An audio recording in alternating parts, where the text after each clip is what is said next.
Welcome back to my FB page, to my YouTube channel, to my subscribers, to my followers. Thank you so much. Walang hanggang pasasalamat po sa inyo.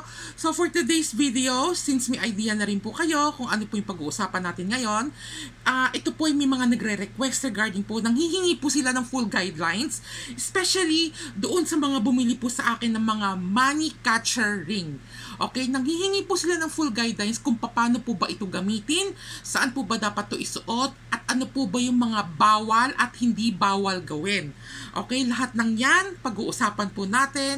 Kailangan nyo na lang pong panoorin tong video na to from start till the end, lalong-lalo na kung kayo po ay may mga money ring catcher or the money catcher ring, or kung kayo po ay magbabalak pa lang, bumili, paniguradong makakakuha po kayo talaga ng magandang information sa ibibigay kong full guidelines. Panoorin nyo na lang po tong video na to para malalaman nyo lahat-lahat ng mga information regarding dito sa money catcher ring. So ito po yung aking money catcher ring. Ayan po siya. I have gold and I have silver, and meron din po akong available na 18 karat pure gold ng money catcher ring, imported from Saudi Arabia. Okay? So, ano siya? Yung gold niya gawa Saudi gold, pero imported sa Hong Kong. Okay? So, sana naging malinaw po sa inyo. So, before I start, gusto ko muna magpasalamat sa lahat po ng mga bumili na po sa akin, ng mga PO bracelet, mga sutra ring, mga money catcher ring, kung ano-ano pang mga iba't ibang klaseng pampaswerte, which is available na po sa aking nag-iisang online store, ang aking FB page, ang Cosmic Gemstones. Nandoon na po lahat ng mga items ko. Pumunta lang po kayo sa aking FB page, just type Cosmic Gemstones, andun na po lahat. Mag-PM lamang po kayo, mag-message po kayo sa akin if you really want to know much better, or kung meron kayong gustong i-inquire regarding po sa mga particular items. Marami po ako, sobrang dami kong items. As in sobra, nasa 1,000 na po. Okay, mag-scroll na lang po kayo na mag-scroll. And then, i-upload ko to sa aking YouTube channel at sa aking FB page. So, without further ado, let's start our topic for today. Iyan yung aking lucky cat na nagbibigay sa akin ng swerte. So, doon sa mga bumili na po sa akin, request granted na po. Ano po ba yung mga dapat gawin? Or yung mga full guidelines bago isuot ang inyong mga money catcher ring, or kung nasuot nyo naman po ito, pwede nyo naman pong ulitin gawin itong ritual na ito. Napakasimpleng ritual, napakasimpleng orasyon. No, orasyon siya, hindi siya ritual. Napakaikling orasyon lang po. Kung kayo po meron na po niya ito, pwede nyo tanggalin ulit at gawin nyo po ulit yung orasyon. Okay lang naman po yun. Wala naman pong masama kung kung bagong bili, tapos isusuot nyo pa lang, okay din yun. Kung meron na po kayong money catcher ring, whether it's gold or silver, and then, ngayon nyo lang po itong napanood itong video na to, pwede nyong gawin ulit yung orasyon. Okay, whether it's silver or gold, ang pinaka-importante, kahit pure gold pa yan, ang pinaka-importante, lagi kong sinasabi, kailangan dumaan po ito sa cleansing bowl at activation bell under the name and birthday ng owner. Kasi doon po natin ina-activate ang mga pampaswerte, lalo na po itong money catcher ring. So, lagi ko naman pong sinasabi sa inyo at doon sa mga bumili na po sa akin na talagang dumadaan po, lahat po ng mga bumibili sa akin, especially mga PO bracelet, sutra ring, money catcher ring, at kung anik-anik pang mga pampaswerte na sinusuot, dinadaan ko po yan sa ritual ng pag-activate using the cleansing bowl and activation bell. Mandatory po yan para makakasigurado po tayo na activated na po ito. Since activated po ito at bumili po kayo sa akin, now, pwede nyo pong gawin po itong simpleng orasyon.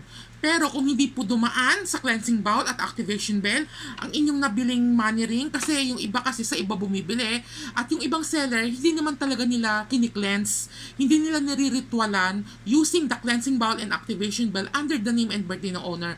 Kasi kapag hindi po yan dumaan sa ritual ng pag-activate using the cleansing bowl and activation bell, wala po itong bisa. Wala po itong bisa. Therefore, kapag wala po itong bisa, hindi nyo na kailangan panoorin tong full guidelines, okay? So, kung kayo po meron po nito, okay, meron po akong available size 5 hanggang size 11 sa titanium gold. At sa pure gold, meron po akong size 5 hanggang size 10 lang po sa 18 karat pure gold ko na money ring. So, ito pong hawak ko ngayon is titanium gold lamang po. Okay? So, ngayon, paano po ba itong isuot? Halimbawa, meron po kayong bagong bumili po kayo sa akin, at dumaan po ito at idinaan ko sa ritual ng pag-activate using the cleansing bowl and activation bell. Saan po bang daliri dapat isuot ito? Okay? Ngayon, ang highly recommended ko po sa inyo, ang actually, sa lahat ng daliri pwede isuot. Pero ang pinaka maisa-suggest ko, may recommend ko po, isuot nyo po dito sa hintuturo at dito sa middle finger. Okay? Dito sa dalawa na to, ito po yung highly recommended ko. Kasi ito yung pinakamataas na daliri, it sinisimbolize po niya pinakamatayog, pinakamataas mong naabot, or pinakarurok, ika nga. Kaya highly recommended ko po dito. And then dito naman po, ang tawag ko po dito ay ang finger of authority. Diba ang mga boss, ang mga owner, ang mga negosyante, nagtuturo sila. Sundin mo to, kunin mo yan. It symbolize power, it symbolize authority, it symbolize prosperity, fortune, okay? Kasi pag nagtuturo ka, ibig sabihin mo, pera ka, amo ka, mataas ka, ibig sabihin you are successful. Kaya, highly recommended ko po itong dalawang ito. Lalo na itong middle finger. Okay? So, kahit saang kahit saang kamay, pwede po ito isuot, whether sa kanan o sa kaliwa, okay lang. It's really up to you kung saan po kayo magiging komportable. Basta pagdating sa finger, pwede naman po sa lahat ng finger, pero itong dalawa na ito ang pinaka-highly recommended ko. Ang finger of authority or yung tinatawag na hintuturo at ang middle finger, ang pinakamataas na daliri sa lahat. Okay? Kahit saan po dyan. Okay? Ngayon, may mga nagtatanong sa akin, ano po ba yung mga do's and don'ts? Okay? Dito medyo matatagalan ng konti. Okay, pakinggan po ng mabuti kung kayo po ay bumili sa akin at talagang idadaan ko po yan sa cleansing bowl at activation bell o yung tinatawag na ritual ng pag-activate. Okay, ito po yung mga bawal. Okay, number 1, bawal isuot kapag maliligo. Okay, bawal isuot kapag maliligo. Number 2, bawal mabasa ng any kind of liquid substance. Okay, number 3, bawal isuot ng ibang tao. Okay? Yan po yung tatlong bawal. Okay? Ngayon, may mga magtatanong sa akin, pwede po ba siya isuot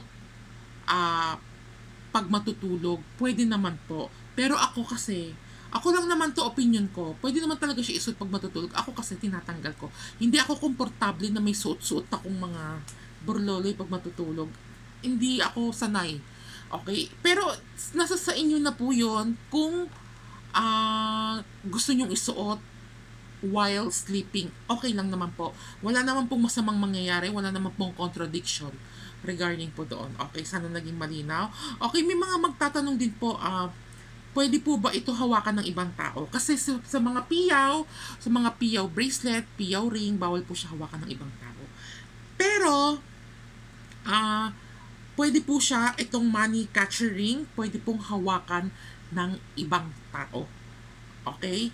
Yun po yung mga dapat nyo lang tandaan. Pwede siyang hawakan ng ibang tao. Kahit saan po kayo pumunta, pwede nyo po siyang isuot. Wala pong nagbabawal. Kahit sa hospital, sa burol, pumunta kayo sa disco club, sa bundok, nag-hiking kayo, sa beach, okay lang po. Wala pong bawal dito.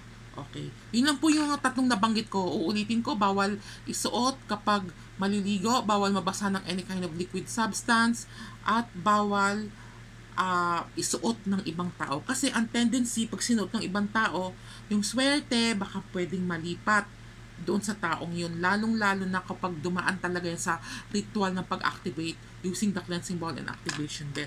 Ngayon, ganito po yung mga dapat yung gawin. Halimbawa, meron kayong bagong ring. Bago nyo po siya isuot, ganito po. Parang piyaw bracelet lang po ito. Parang piyaw ring.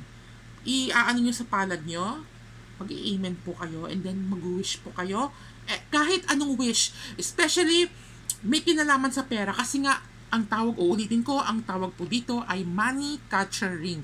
Money. From the root word itself, money. Okay? Pag mag-wish po kayo, yung hanggat maaari, yung may kinalaman sa pera. Halimbawa, gusto kong maging successful. May kinalaman din yung sa pera. Gusto ko tumaas ang posisyon ko sa kumpanya. Ganun. Gusto kong tumaas ang sahod ko.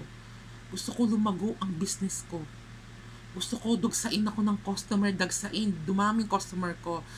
Sana dumami pa yung source of income ko. Ganon yung pag-wish po.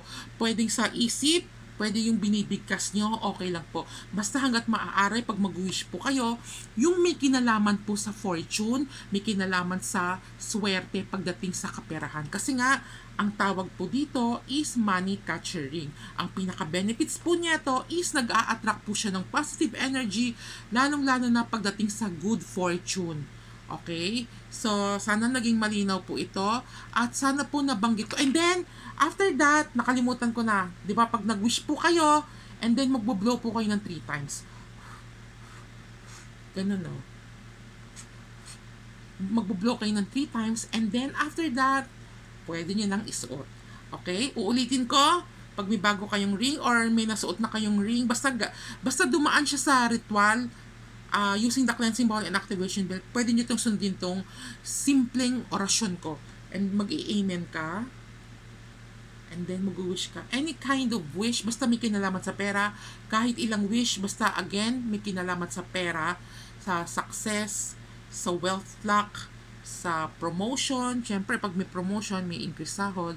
So, may kinalaman pa rin yun sa pera. And then, after wishing, magbo-blow kayo ng 3 times. And then, after that, pwede nyo na siyang isuot. Ganun lang po siya kabilis, okay? Dito. Ayan. Diba? Ayan po siya. Diba? Ayan. Mapag-gold pa, pure gold or titanium gold, okay lang po. Basta ang pinaka-importante, lagi ko sinasabi sa inyo, dumaan sa cleansing bowl and activation bell under the name and birthday ng owner para mas maging effective po siya. Okay, so yun lamang po. Again, maraming salamat po sa inyo dun sa mga tumangkilik sa akin at sana po nag-gets nyo po itong mga pinagsasasabi ko at available na po ang aking money catcher ring. Matagal na po siyang available. Mag-PM lamang po kayo, mag-scroll lamang po kayo. Thank you so much dun sa mga suki ko. Again, walang hanggang pasasalamat dun sa mga suki ko. Sana po nagustuhan nyo po yung mga items na in-order nyo po sa akin. Ang dami ko pong items. Doon sa mga gustong bumili, mag-PM lamang po kayo or you can call me or text me at 0923-416-5082 for further inquiry. Mag-PM lamang po kayo kung gusto nyo magtanong regarding to sa price. Okay, so yun lamang po. Again, this is Lincoln Serio or Cosmic Gemstones. Maraming salamat doon sa mga nag-follow, doon sa mga nag-subscribe sa akin. Thank you so much from the bottom of my heart. Thank you and God bless. Bye.